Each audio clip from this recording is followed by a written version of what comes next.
Para crear nuestro menú y usarlo tanto en la comandera móvil como en el módulo de restaurantes, es necesario entrar en la barra de tareas al módulo de restaurante. Seleccionamos definición de menú.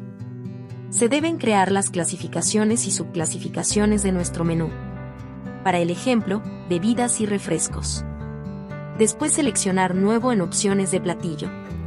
Agregamos el nombre del platillo y seleccionamos la impresora donde se mandará el platillo. Agregamos el precio. Seleccionamos el check de incluir en el menú, adjuntamos una imagen para mostrar y agregamos guarniciones o componentes si así lo deseamos para finalmente dar clic en aceptar.